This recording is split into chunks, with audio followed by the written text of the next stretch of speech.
इसरो के चंद्रयान-3 ने अंतरिक्ष में मचाया ऐसा भौकाल जिसे देखकर रूस छोड़िए चीन और ब्रिटेन का हुआ बुरा हाल। 16 अगस्त के दिन इसरो के वैज्ञानिकों ने दबाया सा बटन जिससे दहाड़ते हुए चांद के करीब पहुंचा भारत का चंद्रयान।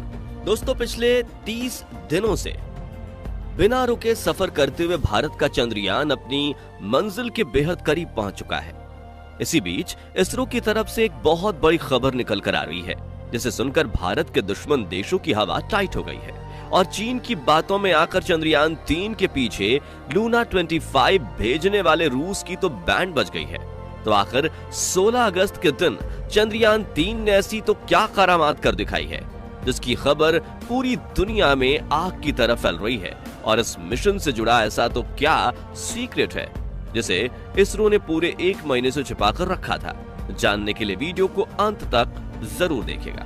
दोस्तों, 14 जुलाई के दिन पृथ्वी से रवाना होने के बाद चंद्रयान-3 ने पूरे 17 दिन पृथ्वी के गोल गोल चक्कर लगाए थे और 1 अगस्त के दिन इसने चंद्रमा की तरफ जाने वाला लंबा गैलेक्टिक हाईवे पकड़ा था। जिसके बाद 5 अगस्त के दिन चंद्रयान-3 ने चांद की कक्षा में प्रवेश किया था और तब से ये चंद्रमा के चारों तरफ ऑर्बिट रेड्यूसिंग मैन्यूवरिंग कर रहा है, यानी कि ये धीरे धीरे अपनी कक्षा को छोटा करते हुए चांद के नजदीक जा रहा है।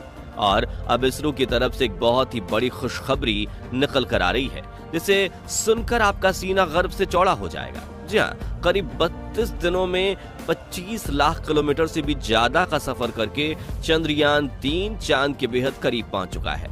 और अब 16 अगस्त के दिन इसरो के वैज्ञानिकों ने चंद्रयान मिशन का सबसे मुश्किल पड़ाव पार कर लिया है, जो कि था 100 किलोमीटर की गोलाकार ऑर्बिट में प्रवेश करना। दरअसल अब तक चंद्रयान-3 चांद के अंडाकार कक्षा में चक्कर लगा रहा था, लेकिन अब इसरो के वैज्ञानिकों ने इसे चांद की 100 किलोमीटर वाली गोलाकार कक्षा में धकेलकर एक बड़ा कीर्तिमान हासिल कर लिया है। दोस्तों, चंद्रयान-3 मिशन का ये पड़ाव इतना महत्वपूर्ण इसलिए था क्योंकि अगर इसमें थोड़ी सी रफ्तार कम ज्यादा हो जाती या फिर एंट्री गलत हो जाती तो चंद्रयान-3 इस कक्षा को पकड़ ही नहीं पाता और चांद की सतह पर क्रैश लैंडिंग कर सकता था। लेकिन भारत को चंद्रयान मिशन के इस पड़ाव में भी कामयाबी मिल चुकी है और ये चांद की 100 किलोमीटर वाली कक्षा में गोल गोल घूम रहा है। इसी कक्षा में चंद्रयान-3 के इंटीग्रेटेड मॉड्यूल में से प्रपल्शन मॉड्यूल और विक्रम लैंडर अलग होने वाले हैं। इसके बाद प्रपल्शन मॉड्यूल अगले कई सालों तक इसी कक्षा में घूमता रहेगा, जबकि लैंडर मॉड्यूल लैंडिंग के लिए आगे बढ़ेगा। इसी के साथ दोस्तों, भारत के चंद्रयान-3 ने एक बेहद कठिन चरण में एंट्री कर ली है और अब अगला हफ्ता पूरे मिशन की कामयाबी के लिए बेहद जरूरी है, क्योंकि एक जरा सी भी चूक में पूरा मिशन बर्बाद हो सकता है। मिशन का ये चरण चंद्रयान-2 के लिए बेहद कठिन साबित हुआ था, जब ये स्पेसक्राफ्ट दूसरे अंतरिक्ष यान से और उल्कापिंड से टकराते टकराते बचा था। क्योंकि दोस्तों, चंद्रमा की कक्षा में दुनिया भर के कई मून मिशन के बंद पड़े स्पेसक्राफ्ट बिना किसी रोक टोक के घूमते रहते हैं। वहीं चंद्रमा की मैग्नेटिक फील्ड और ग्रेविटी भी पृथ्वी से काफी ज्यादा कमजोर है, इसलिए यहाँ पर आए दिन उल्कापिंडों की बारिश होती रहती है।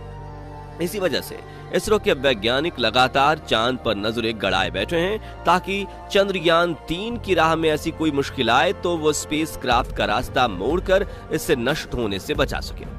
अब चंद्रयान-3 मिशन के आगे के शेड्यूल की बात करें तो इस ऑर्बिट में प्रपल्शन मॉड्यूल से अलग होने के बाद चंद्रयान-3 का लैंडर मॉड्यूल अपनी विक्रम धीरे धीरे रफ्तार को कम करते हुए 20 अगस्त के दिन डी ऑर्बिटिंग के चरण में दाखिल होगा, जिसमें इसकी ऑर्बिट को घटाकर 100 किलोमीटर इंटू 30 किलोमीटर की अंडाकार ऑर्बिट में स्थापित किया जाएगा, जिसमें रहकर विक्रम लैंडर अपने कैमरास की मदद से लैंडिंग साइट का दौरा करेगा और सब सही रहा तो दूसरे चक्कर में 30 किलोमीटर की ऊंचाई से अपनी ऑर्बिट छोड़ देगा और चांद की सतह पर लैंडिंग करने के लिए रवाना हो जाएगा। इस लैंडिंग प्रोसेस में विक्रम लैंडर का एडवांस आर्टिफिशियल इंटेलिजेंस एल्गोरिथम समय समय पर डीबूस्टर चालू करके लैंडर की रफ्तार को कम करेगा और आखिर में करीब 2 मीटर प्रति सेकंड की वेलोसिटी यानी कि 7 किलोमीटर प्रति घंटे की रफ्तार से चांद की सतह पर लैंडिंग करेगा।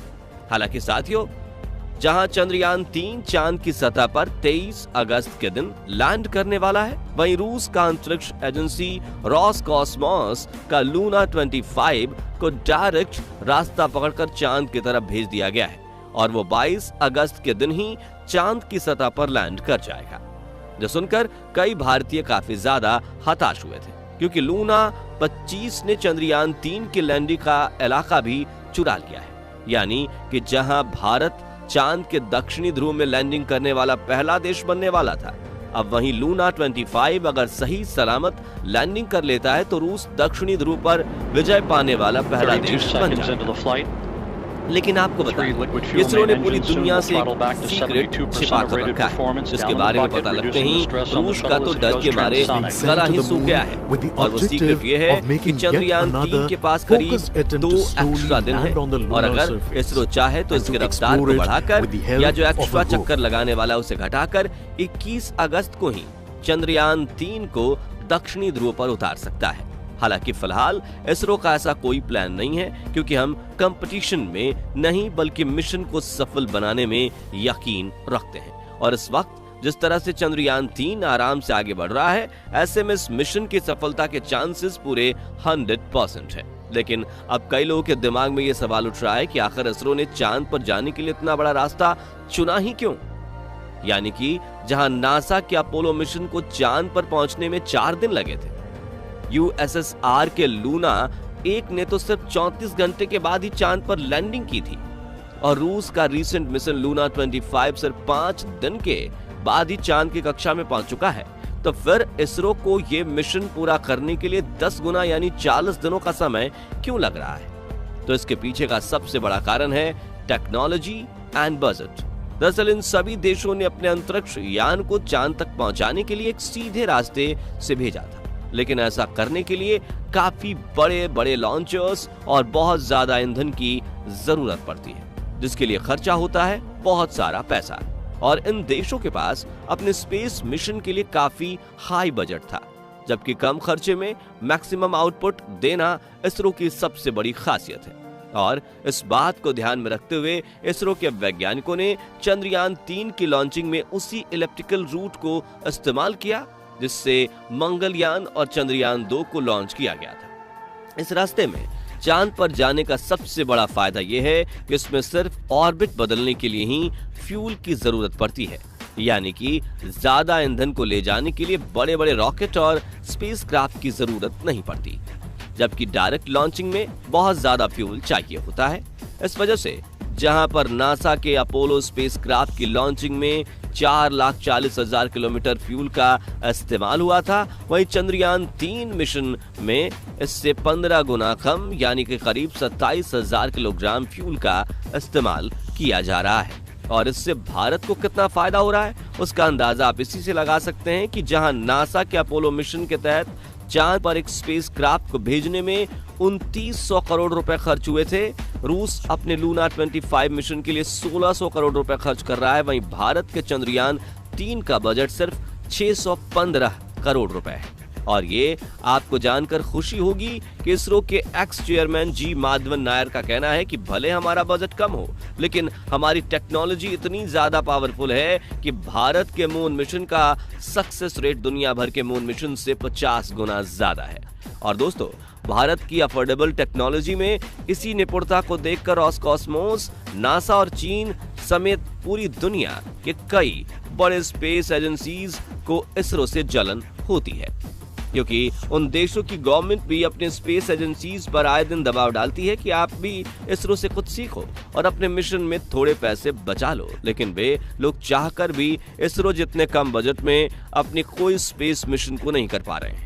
तो दोस्तों, अगर आपको भी चंद्रयान 3 मिशन को लेकर इसरो पर गर्व महसूस हो रहा हो तो कमेंट बॉक्स में भारत के वैज्ञानिकों की तारीफ में 2 शब्द जरूर कहिएगा। वीडियो पसंद आया हो तो इसे लाइक और शेयर जरूर कीजिए। साथ ही ऐसे ही कमाल की वीडियोस देखते रहने के लिए हमारे चैनल को सब्सक्राइब कर दीजिए। यदि आप फेसबुक पेज पर हैं तो पेज को फॉलो करना बिल्कुल भी ना भूलें।